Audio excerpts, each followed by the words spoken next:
Olá pessoal, bom dia a todos. Meu nome é Lucas e eu vou estar falando hoje um pouco sobre a perspectiva do professor de Química dentro da sala de aula, por meio de um mapa conceitual. Então, partindo aí diretamente para o mapa conceitual, a gente tem esse cenário. Ao centro, a gente pode verificar uma imagem, essa imagem é de um laboratório de Química de uma instituição de ensino. E essa imagem foi escolhida porque o laboratório é justamente o ambiente onde o profissional de química mais vai ter contato, seja na sua trajetória acadêmica, seja na trajetória profissional. Então, seja um bacharelado, uma licenciatura, o profissional necessariamente vai passar por esse ambiente. É um lugar que os químicos têm muita afinidade, por isso que foi escolhido como figura central. Partindo dessa figura central, a gente tem três eixos primários aí na parte da esquerda, colocados em azul. Então, o eixo ali de cima traz para a gente as formações possíveis para um profissional da área de química. Então, o bacharelado para quem quer seguir na área da indústria, a licenciatura para aqueles que querem seguir na área da educação e a formação pedagógica para quem já tem uma formação prévia, né, um ensino superior prévio e quer agora também atuar dentro da sala de aula na área da educação.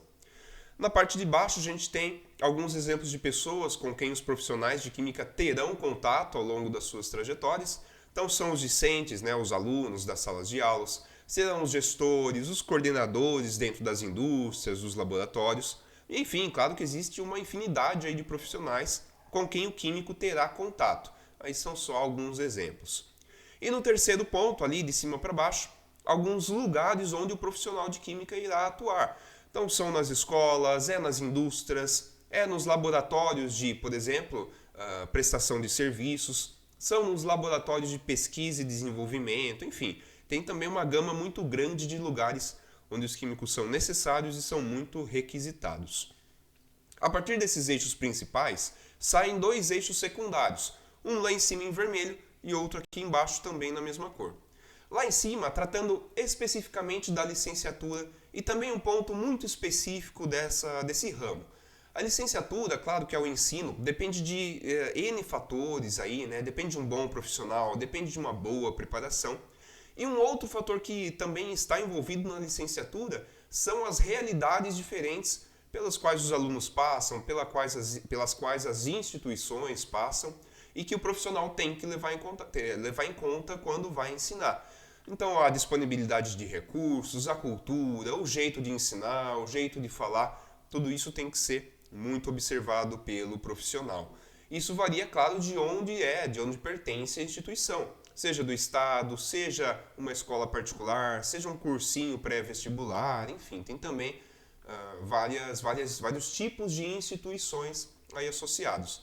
Esse, como eu disse, é um ponto da licenciatura, mas é um ponto muito importante que deve ser dito, né, deve ser pensado pelo profissional. Detalhe, esses pontos todos do mapa conceitual foram citados, foram comentados por um professor, né, uma professora real que vivencia a sala de aula dia a dia, né? Tem alunos, tem perspectivas diferentes, enfim. Então, tudo isso aqui que é colocado são pontos levantados em ocasião de uma experiência real, tá? Lá embaixo, no segundo eixo, a gente trata sobre as escolas. E eu trouxe, né, uma perspectiva das escolas sobre o jeito de ensino. O primeiro deles são os slides. Slide associando aí a tecnologia dentro da sala de aula, trazendo melhorias, trazendo novas formas de ensinar por meio do slide, que é um método muito comum, sobretudo em instituições de ensino superior. Mas, claro, não pode faltar o método tradicional de lousa, giz, exercícios escritos, né, que é o mais tradicional. Claro que existem outros métodos além do slide, além da lousa. Entretanto, esses métodos não estão disponíveis em larga escala, por assim dizer. A maioria das instituições trabalha mesmo com slides e com a lousa. Então, por isso que esses pontos estão levantados aí. A partir do eixo das escolas surgem aí as competências e as habilidades necessárias para um professor dentro das escolas. Então, é um eixo terciário aí. Sobre essas competências, a gente tem, primeiro, resiliência, persistência e conhecimento. Resiliência e persistência para continuar, para garantir que o profissional não desanime, para garantir que o profissional tenha sempre uma carta na manga, né? Então é isso que está envolvido aí na resiliência e na persistência. E o conhecimento, é claro, né? Para um educador é essencial que conheça aquilo que está falando, conheça sobre o assunto que está sendo abordado. Em um segundo ponto, o dinamismo e a extroversão. É claro, não é necessário que um professor essencialmente seja extrovertido. Entretanto, quando ele é mais dinâmico, é mais extrovertido, consegue conversar de uma forma mais fluida com os alunos, isso tudo colabora. Os alunos passam a entendê-lo, às vezes até como um amigo, né? Como alguém com quem eles podem contar, claro. E isso ajuda muito dentro da sala de aula, o diálogo entre professor e aluno. Outra grande competência é a gestão do tempo, tanto pessoal quanto profissional. Pessoal, claro, para se organizar entre atividades, entre planejamentos e afins, e profissional. Dentro da sala de aula, uma aula aí com 45, 50 minutos, é necessário estar sempre bem organizado. E por fim, uma habilidade muito necessária é a conquista da atenção e o respeito dos alunos. Então a gente entra numa sala de aula, a princípio desconhecido, é muito importante criar um vínculo, é muito importante que os alunos te enxerguem como eu falei, um parceiro, um amigo e, claro, um mestre, né? Aquele que vai ensinar. E isso tudo está associado a essa conquista da atenção e do respeito. Diante desses três eixos, surge um quarto eixo, que é a perspectiva futura para esses profissionais que atuam em escolas. Então, a primeira perspectiva, muito associada à tecnologia, é que haverá um avanço na educação digital, entretanto, isso em partes.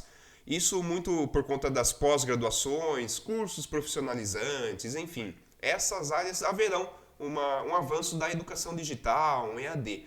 Entretanto, a educação básica ou então a educação fundamental, né, no caso do ensino fundamental, do ensino médio, não. Esses ensinos precisarão, pelo menos a princípio, permanecer presenciais, permanecer da forma tradicional, muito por conta das realidades diferentes.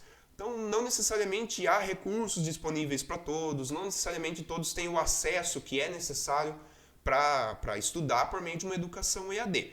Então, o ensino fundamental, básico, médio, muito provavelmente permanecerá aí no meio tradicional, mas a educação digital avançará sim mais para cursos de pós-graduação e profissionalizantes.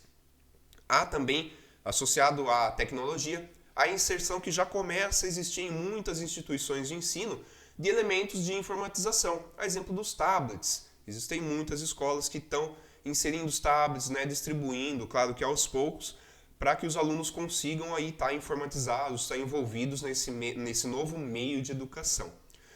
E também uma perspectiva um tanto quanto triste, mas que é real, que é observada em sala de aula, uma diminuição da aptidão e do desejo dos discentes em tornarem-se professores. Então, antigamente havia um grande gosto dos alunos por se tornar professores, muitos queriam estar dentro da sala de aula quando se formassem, e hoje já não. Hoje a quantidade de profissionais, né, de alunos que querem se tornar profissionais da área de educação reduziu muito. Isso por diversos fatores. O principal deles é que os próprios alunos enxergam a dificuldade associada a administrar aulas, a organizar o tempo, a ter essas competências que foram comentadas anteriormente. E, enfim, isso aí é um dado um pouco triste, né? Porque a gente tem a diminuição do gosto pelo ensino, mas é um dado real. E diante de tudo isso, apesar das dificuldades, surge também um novo primeiro eixo, partindo da imagem principal, que é aquele em roxo ali em cima. 3 pontos principais associados aí ao profissional de química dentro de sala de aula, né? Os licenciados ou aqueles que fazem a formação pedagógica. Embora seja uma área complicada, é uma área que traz muita satisfação pessoal. Então, muito gosto justamente pelo segundo ponto, a mudança da realidade. Muitos professores carregam em si a vontade de mudar a realidade, vontade de tornar o mundo melhor por meio do ensino. E, enfim, isso não é tirado deles de forma alguma. Essa satisfação, essa sensação de mudança da realidade é concretizada de toda maneira. E justamente por isso, por essa satisfação, os professores carregam em si muita felicidade pela área que escolheram, muita felicidade por poder atuar em sala de aula e poder mudar muitas realidades por aí. Então é isso. Finalizo aí com uma frase, né? Educação é responsabilidade de todos. Não só do aluno, não só do professor, mas também da sociedade, também do Estado, também da família, também do local onde ele se insere. Então fica o meu muito obrigado e até a próxima.